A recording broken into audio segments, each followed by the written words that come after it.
नमस्कार सभी को, स्वागत है आपका स्नेहा एडुकेटर चैनल में। आज का जो वीडियो है इसमें हम कवर करेंगे राजस्थान की जलवायु और जलवायु का वर्गीकरण जो दिया गया है आपके जलवायुवेत्ता थानविट के द्वारा। तो इसमें इनका जो वर्गीकरण है वो तो काफ़ी सारे नाम दिए गए हैं इनके वर्गीकरण में। भाई इस तरह का वर्गीकरण होगा तो उसका ये नाम होगा, लेकिन दो तो एकदम सेम आपके थानवेट के वर्गीकरण के अकॉर्डिंग है, लेकिन दो आपके कुछ मॉडिफाई करके राजस्थान पर सेट कर दिए गए हैं। भाई ये चार तरह के जो नाम है ये आपका इनका जो नाम ये दिया गया है, और ये किस में आएंगे आपके थानवेट के जो जलवायु वर्गीकरण है इसमें हम शामिल करेंगे। इनको हम देखिए जो CAW, DBW, DAW, EAD, इसको आप बस नाम ध्यान रखें, ऐसे आपको समझ नहीं आएगा। पूरा हम अच्छे से सरल शब्दों में इसको समझेंगे। इस पर बने हुए जो अभी तक प्रश्न जो हैं, चाहे आपके राजस्थान कर्मचारी चयन बोर्ड के हों, RPC में हो, सभी हम देखेंगे लगभग जो मेरे पास हैं। तो सबसे पहले हम जो शुरू से स्टार्ट करते हैं कि जलवायुवेत्ता जो आपकी थानविट है, इनसे संबंधित कुछ प्रश्न आते हैं कि इन्होंने किस पर बेस अपना इनका जो जलवायु वर्गीकरण था वो भी हम देखेंगे। तो इसके लिए मैंने जो आपके ऑथेंटिक सोर्सेज का इस्तेमाल जो किया है वो आपके हैं VMO की बुक्स। तो सबसे पहले आप यहाँ पर देखेंगे कि जो थानवेट का जलवायु वर्गीकरण है ये आपके कहाँ के हैं, अमेरिका के हैं। तो इनके बारे में कुछ जानकारी आप ज़रूर ध्यान रखें। अमेरिका के जलवायुवेत्ता C. वॉरेन थानवेट ने उत्तरी अमेरिका की जलवायु दशाओं का सर्वेक्षण करने के उपरांत सन 1931 में मिट्टी पानी बजट को मूल आधार मानकर विश्व के जलवायु का वर्गीकरण किया। इनका मानना था कि प्राकृतिक वनस्पति के विकास में वर्षण के साथ साथ रेन को हम माने वाष्पन की दर का उतना ही महत्व है। थानवेट ने दो वर्गीकरण जो है प्रस्तुत किए। पहला 1931 का वर्गीकरण, थानवेट ने वनस्पति के विकास में केवल ताप या वर्षा की मात्रा को ही नहीं बल्कि वर्षण प्रभाविता, तापीय दक्षता या वर्षा के मौसमी वितरण को भी महत्वपूर्ण माना। वर्षण प्रभाविता को लेकर के जो इनका सूत्र है इस पे संबंधी प्रश्न पूछा जाता है, जो इसका आंसर क्या हो जाएगा आपका थानवेट। और तो इनका ये सूत्र था। अब यहाँ पर आप कुछ ध्यान रख सकते हैं, हालांकि पूरा मैं डिटेल में समझाऊंगी कि अब मैप के अकॉर्डिंग आपके कौन कौन से क्षेत्र इसमें आएंगे, कौन कौन से जिले इसमें शामिल होंगे, किस तरीके से आप इनको याद रख सकते हैं। बट आप ये थोड़ा एक बार देख सकते हैं।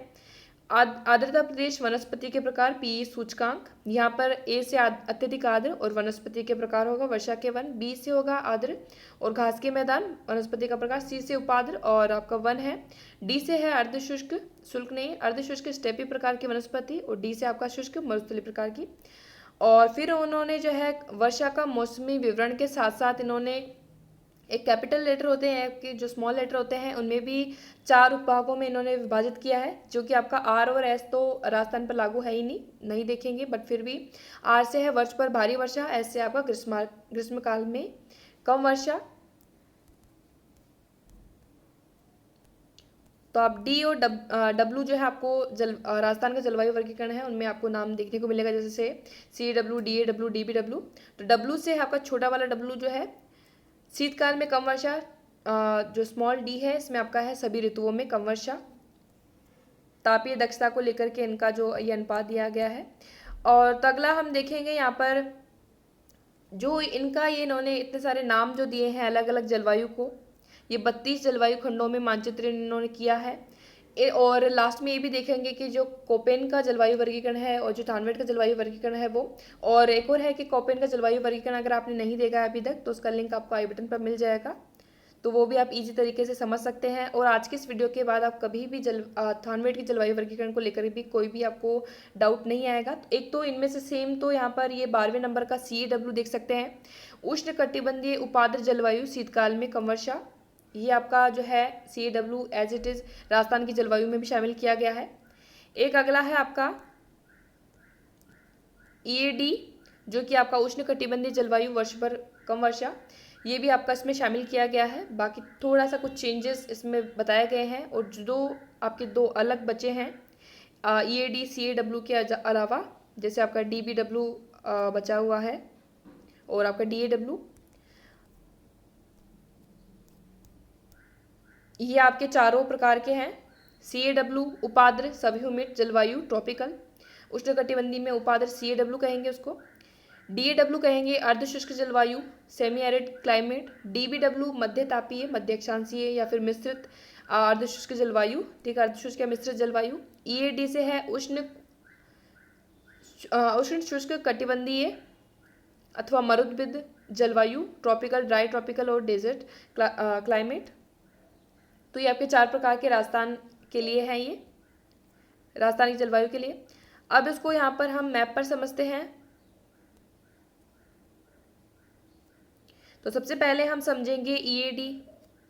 तो ईएडी से हम जो समझ सकते हैं, ईएडी का मतलब जो है उष्ण कटिबंधीय या उष्ण शुष्क कटिबंधीय, जो आपका पश्चिमी राजस्थान किस तरह का है आपको दिमाग में लाना है कि रेगिस्तानी वहाँ पर प्रदेश है, किस तरह का वहाँ पर तापमान रहता है वो सभी। तो यहाँ पर जो आपका ये एरिया आ जाएगा इस तरह से, ये यहाँ पर इतना जो हिस्सा है इसमें ये यहीं से आएगा, गंगानगर नहीं आएगा, ये जो आपका हिस्सा है। लेकिन एक चीज़ ये है कि इनका जो वर्गीकरण है इसको लेकर के ये भी कहा गया है कि हम पूर्णतः जो है इसको मैप पर नहीं रख सकते हैं कि एग्जैक्टली हम कहें कि इस गांव में इस तरह से ये वाली जलवायु होगी, यहाँ पर ये होगी, तो वो भी नहीं है। बस आपको ये ध्यान में रखना है कि यहाँ पर इस तरह की पाई जा सकती है, यहाँ पर इस तरह की पाई जा सकती है।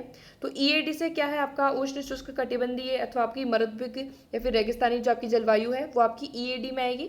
जिसमें कौन कौन से जिले यहाँ पर शामिल होंगे, तो जैसलमेर तो आपका आएगा ही, कुछ आपका हिस्सा जो पश्चिमी आपका ये जोधपुर का हिस्सा है, कुछ आपका ऊपरी जो बाड़मेर का हिस्सा है, कुछ आपका बीकानेर का हिस्सा, तो ये कौन से में शामिल होगा, ईएडी में शामिल होगा। और ये बहुत बार प्रश्न पूछा जाता है। तो यहाँ पर आप समझ लीजिए कि पश्चिमी राजस्थान में जो आपकी जो बिल्कुल शुष्क जलवायु है वो किस में आप शामिल करेंगे, ईएडी में। फिर हम समझते हैं कि डीबीडब्ल्यू जो दूसरा प्रकार है, इसको हम जो नाम दिया जाता है इसका वो क्या है, मिश्रित जो जलवायु उसको कहें, अर्धशुष्क मिश्रित जलवायु और मध्य अक्षांशीय या फिर मध्य तापीय। इसमें जो शामिल होते हैं वो कौन सा होगा, गंगानगर, हनुमानगढ़, चूरू, ये सभी इसमें शामिल होंगे, और ये कुछ हिस्सा बीकानेर का। तो ये आपका जो हिस्सा यहाँ पर जो शामिल किया जा रहा है डीबीडब्ल्यू में, मध्य तापीय या फिर अर्धशुष्क या फिर मिश्रित जलवायु प्रदेश आपका ये रहेगा डीबीडब्ल्यू। सबसे बड़ा जो इसमें प्रदेश आपका राजस्थान में इन चारों नामों में से है वो आपका कौन सा है, डीएडब्ल्यू है। इसको हम सबसे लास्ट में देखेंगे। अब हम समझते हैं सीएडब्ल्यू। सीएडब्ल्यू जो आपका है यहाँ पर दक्षिणी क्षेत्र आप इसका समझ सकते हैं। यहाँ पर ये आपका जो यहाँ पर लाइन बनती है पूरी, ये वाला हिस्सा, एक आपका हिस्सा यहाँ पर बन जाएगा ये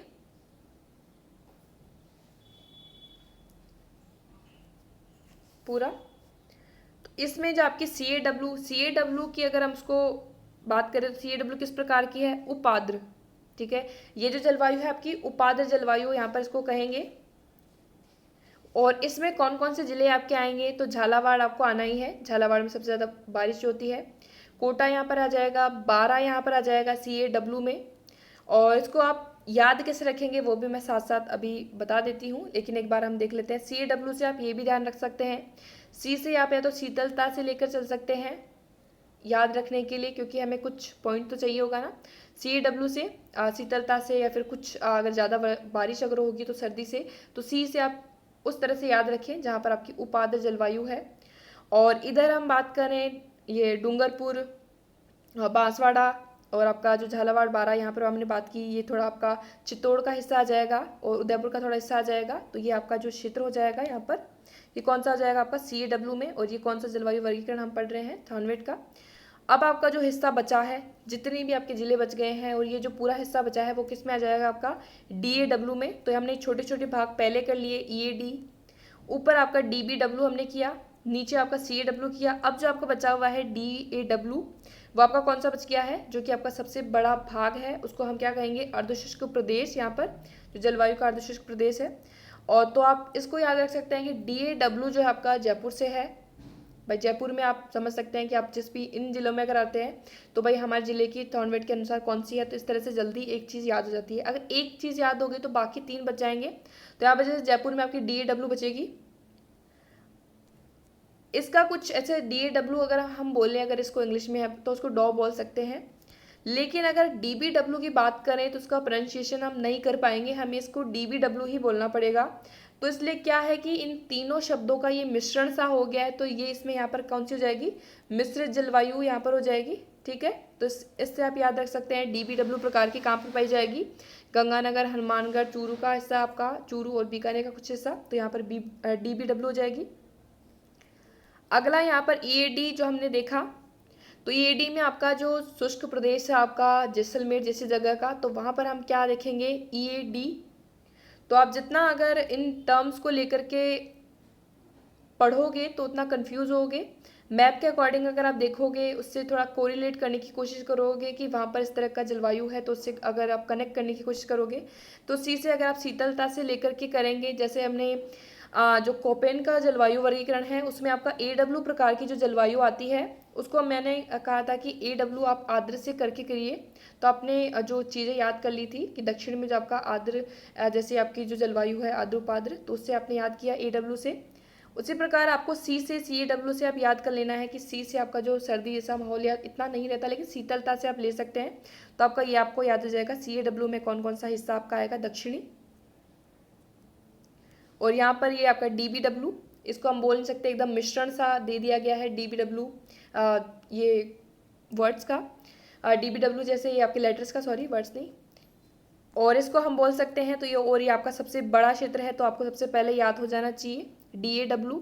तो इसमें आपका सबसे बड़ा प्रदेश हो गया है DAW। एकदम आपका शुष्क की बात करें तो EAD, दक्षिण का क्षेत्र की बात करें तो CAW, और ऊपर का जो आपका हिस्सा है इसको हम बात करें तो आपका कौन सा हो जाएगा DBW। तो आई होप आपको ये समझ में आ गया होगा।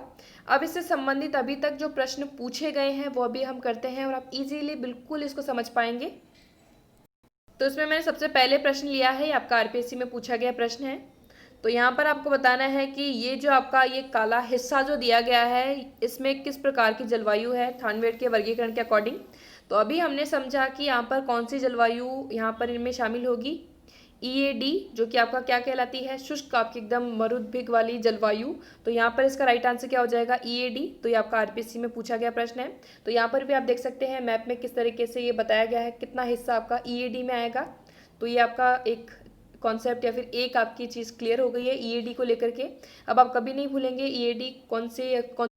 तो ये आपका प्रश्न पूछा गया था वीमेन सुपरवाइजर 2015 के एग्जाम में। EAD जलवायु पाई जाती है, तो इनमें यहाँ पर ऑप्शन दिए गए हैं।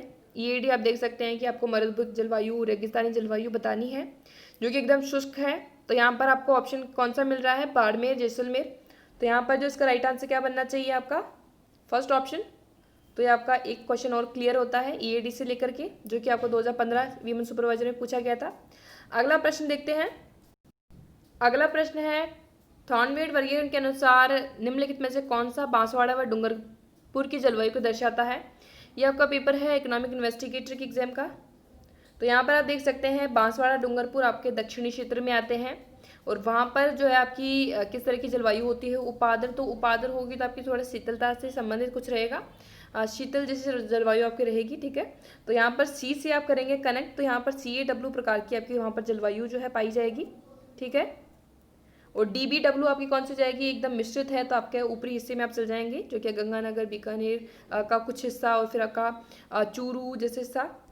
और फिर आपका EAD जो आपका एकदम हम पश्चिम की तरफ जाएंगे, जहाँ पर आपका शुष्क जलवायु है। DAW आपका सबसे बड़ा जो प्रदेश का भाग है, जैसे जहाँ पर आपका जयपुर भी इसमें शामिल है। अगला प्रश्न है, ये आपका पेपर है PTA एग्जाम का फर्स्ट पेपर। थॉर्नवेड जलवायु वर्गीकरण के अनुसार राजस्थान का अधिकांश भाग जिस जलवायु प्रदेश में पाया जाता है। तो अभी आप सीधा कर देंगे DBW, तो आपका कौन सा है, मिश्रित है। तो बचा कौन सा, DAW, जो कि आपका सबसे बड़ा प्रदेश है। तो यहाँ पर कौन सा हो जाएगा आपका DAW। तो इसमें राइट आंसर हो जाएगा C ऑप्शन, DAW। अगला क्वेश्चन है, अगला प्रश्न है आपका, ये आपका जूनियर इंस्ट्रक्टर फिटर 2018 जो एग्जाम आपकी हुई थी, लेकिन हुई आपकी 2019 में थी। तो उसमें थानवेड के वर्गीकरण के अनुसार निम्न में से कौन सा उष्णकटिबंधीय मरुस्थलीय जलवायु में आता है। तो मरुस्थलीय जलवायु यहाँ पर पूछा गया है, तो हम सीधा पश्चिम की तरफ चलेंगे, जहाँ पर आपकी कौन सी जलवायु है, एकदम रेगिस्तानी जलवायु कहाँ पर पाई जाती है, EAD में, EAD प्रकार की जलवायु में। तो यहाँ पर इसका राइट आंसर क्या हो जाएगा आपका EAD। तो अभी आपको काफ़ी क्लियर हो गया होगा इन चारों में से, क्योंकि चारों प्रकार के तो पूछे जाते हैं आपके। तो अभी हमने कुछ प्रश्न भी किए जिससे कि आपको समझ आया। अब एक मूल्यांकन आप इसमें देख सकते हैं कि जैसे तो इसमें दिया गया है कि थॉर्नवेड द्वारा जो प्रतिपादित विश्व वर्गीकरण है वो अत्यधिक जटिल होने के कारण विश्व मानचित्र पर प्रदर्शित नहीं किया जा सकता, और इसमें अपने वर्गीकरण में प्राकृतिक वनस्पति के प्रकार या वनस्पति प्रदेशों का कोई ध्यान नहीं रखा गया है। और फिर आपका संभाव्य वाष्पोत्सर्जन के आंकड़े उपलब्ध करना कठिन है। इसे दूर करने के लिए थॉर्नवेट ने एक जटिल सूत्र भी प्रतिपादित किया जो हमने अभी देखे। इसके वर्गीकरण का आधार अभी सहज मापनीय नहीं है, अतः थॉर्नवेट के वर्गीकरण को पर्याप्त लोकप्रियता नहीं मिल पाई है। ज़्यादा लोकप्रिय आप देखते हैं, हालांकि ऐसा नहीं करना चाहिए। तो आपको कोपेन से भी संबंधित ज़्यादा प्रश्न पूछे जाते हैं, उसके अकॉर्डिंग आप जो रिगार्डिंग वीडियो है वो आप देख सकते हैं। और यहाँ पर कोपेन और जो थॉर्नवेट का जलवायु वर्गीकरण की तुलना भी यहाँ पर दी गई है, जो भी आप देख सकते हैं। तो यहाँ पर इनका वर्गीकरण जो है संख्यात्मक है, यह भी आपका संख्यात्मक वर्गीकरण है। यह आपका पूर्णतः सैद्धांतिक वर्गीकरण है, ये केवल जलवायु तत्वों पर निर्भर है। और कोपेन इन्होंने जलवायु सीमाएं ताप व वर्षा के आधार पर मानी है, जो कि अत्यंत सरल है। लेकिन थॉर्नवेट ने जो है आपकी तापीय दक्षता एवं वर्षण दक्षता का उपयोग किया है, अतः जलवायु सीमाएं जटिल है।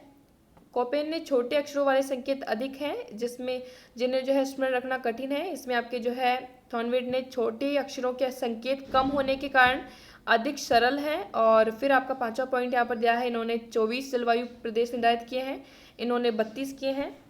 तो आई होप आपको ये कुछ समझ आया होगा थॉर्नवेट का जलवायु वर्गीकरण।